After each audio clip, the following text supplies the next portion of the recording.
I need your endorsement, sir. I need your endorsement, please. First off, that's a lie. I got indicted 4 times within a period of about 90 seconds. So what? It doesn't make you a worse criminal. It makes you a stupider criminal. Because I'm being indicted for you. I am being. Thanks a lot. I appreciate it.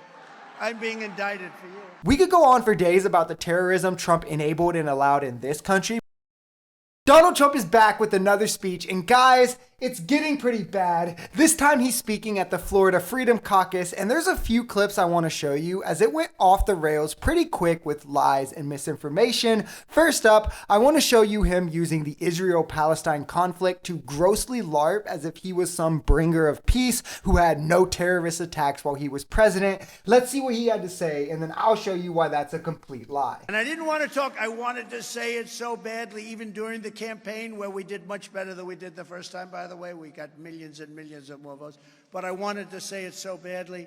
There's been no terror. We put the terror ban. We put everything. We did things that nobody's ever done before. We had no terror for 4 years. Okay, receipt time. First off, Donald Trump's own Justice Department claimed that a mass murder in New York in 2017 was an ISIS attack. This is something Donald Trump repeated himself multiple times throughout his own presidency. Then he found links and claimed a 2019 attack by a Saudi extremist was motivated by jihadist ideology and he was a known Al-Qaeda associate. What about when he preemptively bombed an Iranian general, which resulted in Iran retaliating with missile strikes directly being fired at 2 different U.S. bases? Not to mention the drastic number of uptick in domestic terrorism happening in this country, including a Trump supporter mailing explosive devices to Democratic officials. Or what about white supremacists pleading guilty to murder in hopes to furtherance an act of terrorism by starting a literal race war? We could go on for days about the terrorism Trump enabled and allowed in this country, but what about in the Middle East?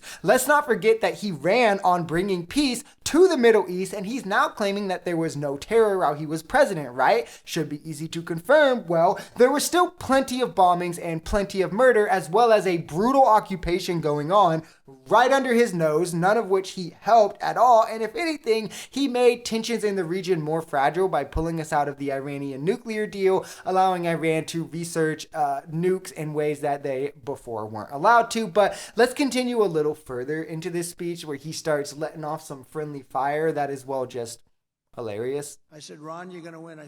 He said, no. He asked me for the endorsement. I said, you're so far behind that if George Washington and Abraham Lincoln came back from the dead and endorsed you, you couldn't win. He said, they like you in Florida, sir, very much. I think I could. Tears flowing from his eyes. I said, I need your endorsement, sir. I need your endorsement, please. I need your frickin' endorsement, please. So I gave him the endorsement.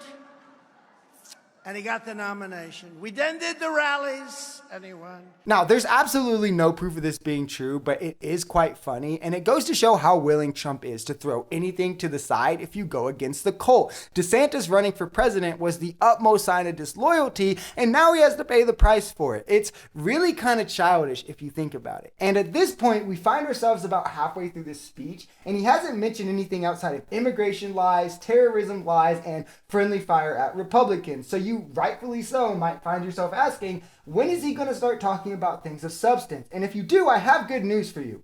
He doesn't. But he does jump to his favorite topic after this, ranting about being held accountable for his crimes. So let's see what he has to say. Every time the radical left Democrats, Marxists, communists, fascists indict me, I consider it a great badge of honor because I'm being indicted for you. I am being. Thanks a lot. I appreciate it. I'm being indicted for you.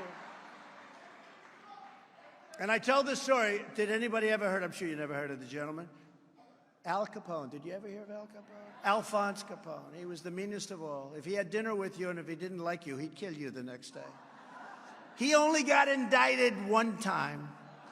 I got indicted 4 times within a period of about 90 seconds. This is just a straw man. Being indicted for more things isn't indicative of being a worse criminal. It just means you did more things you can get charged for. The picture that he wants to draw, the comparison he wants to draw of Al Capone being this big bad guy, and he's just little old Trump, so he's way worse than me. There's no way he could have gotten indicted much. Well, first off, that's a lie. Like, Al Capone was indicted multiple times. You can fact check that yourself. But yeah, he also wasn't meddling in as many petty acts as you were to get charged with 91 crimes. So what? It doesn't make you a worse criminal. It makes you a stupider criminal. Ironically, however, Capone got away with a lot of horrendous acts throughout most of his life and was brought down by a rather tame charge of tax evasion. And the same seems to be for Trump, who has been able to kick the can down the road on every charge that's came his way and is now getting brought down by a rather tame charge. It's pretty poetic if you think about it. And I, for one, love it. It's crazy to watch Trump now incoherently stumble his way through about every public appearance he has, every rally, every speech, yet his followers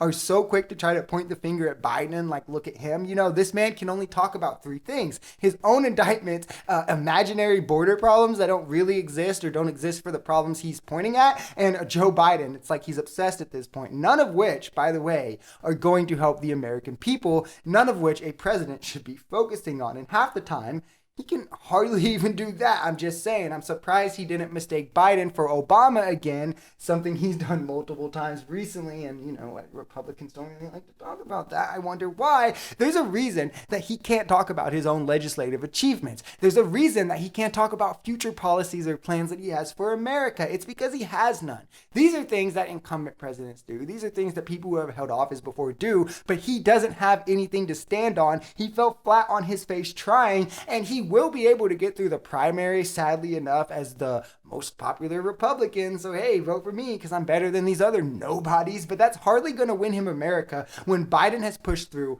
legislation after legislation after legislation, and most of them bipartisanly, and Donald Trump fell on his face trying. He couldn't get anything passed with majorities, let alone with bipartisanship. This is a drastic failure, and this is why it's interesting to see how Trump plans to continue, especially with all the legal pressures mounting on him and the more to the forefront that we're going to see that coming. It's going to be interesting. He will benefit somewhat from it looking like no meaningful legislation is going to get passed prior to the election, with the ultra MAGA House Speaker, Mike Johnson being in there and set to focus on things like defunding the IRS to send aid to Israel rather than, things that might help the American people, but Republicans, am I right? If you enjoyed this video, we're a commentary channel influenced by society, politics, and the economy. The biggest thing on this channel is having conversations that get everyone to the bottom of the truth. We are pretty left-leaning, but we're open to our right-wingers as well. If this sounds like something that could interest you, consider smashing that subscribe button. Why haven't you already?